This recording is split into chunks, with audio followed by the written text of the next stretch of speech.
हमारे शास्त्र के हिसाब से स्नान करना कब उत्तम है, स्नान का सही समय क्या है और कब कैसे किस अवस्थाओं से होकर स्नान करना उत्तम, कब करना चाहिए स्नान। प्रातःकाल ब्रह्म मुहूर्त में स्नान करने से सब शुद्ध हो जाता है। प्रातः स्नानम प्रशंसान्ति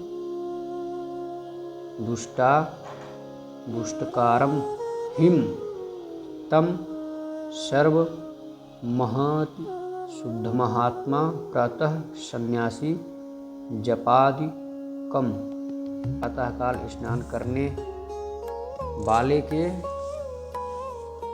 पास दुष्ट भूत प्रेत आदि नहीं आते। इस प्रकार दुष्ट फल शरीर की स्वच्छता, अदृष्ट फल पाप नाश तथा पुण्य की प्राप्ति, ये दोनों प्रकार के फल मिलते हैं। अतः प्रातःकाल स्नान करना चाहिए।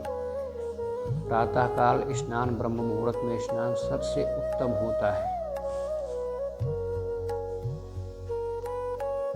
स्नान करने से हमें क्या प्राप्त होता है?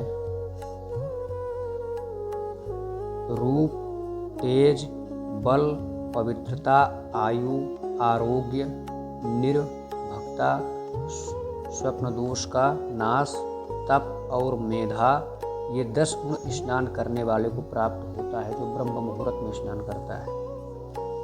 फिर क्या हमें उससे क्या होता है? वेद स्मृति में कहे गए समस्त कार्य स्नान मूल का है।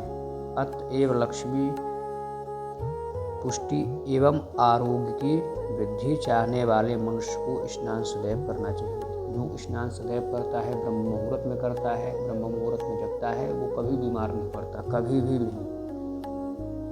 स्नान के भेद।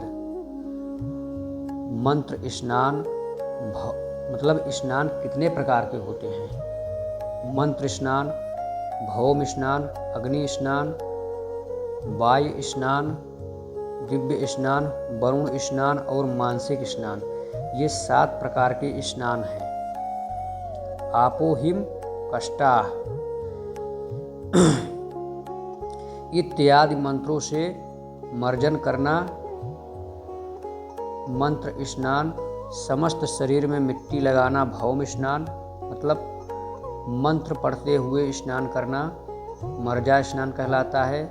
समस्त शरीर में मिट्टी लगाकर स्नान करने से मतलब भौम स्नान कहला जाता है। भस्म लगाकर स्नान करने से अग्नि स्नान हो जाता है। गाय के खुर की धूल लगाना वायु स्नान हो जाता है। सूर्य की किरण में वर्षा के जल से स्नान करना दिव्य स्नान हो जाता है। जल में डुबकी लगाकर स्नान करना वरुण स्नान हो जाता है। आत्मचिंतन करना मानसिक स्नान कहा जाता है।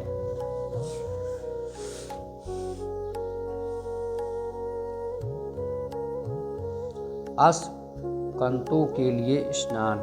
स्नान में असमर्थ होने पर, मतलब आपके पास सामर्थ्य नहीं है, शरीर मतलब बीमार है, असमर्थ होने पर क्या करना चाहिए? स्नान में असमर्थ होने पर शरीर के नीचे से ही स्नान करना चाहिए अथवा गीले वस्त्र से शरीर को पोंछ लेना भी एक प्रकार का स्नान कहा गया है शास्त्र में। यदि आपका स्वास्थ्य नहीं सही है और किसी कारणवश आप नहीं नहा पा रहे हैं, तो आप शरीर को एक कपड़े में भिगोकर निचोड़कर शरीर को पोंछ लेंगे और तब भी आप स्नान के उसमें आ जाएंगे। स्नान की विधि क्या है? उषा की लाली से पहले ही स्नान करना उत्तम माना जाता है। इससे प्रजापत्य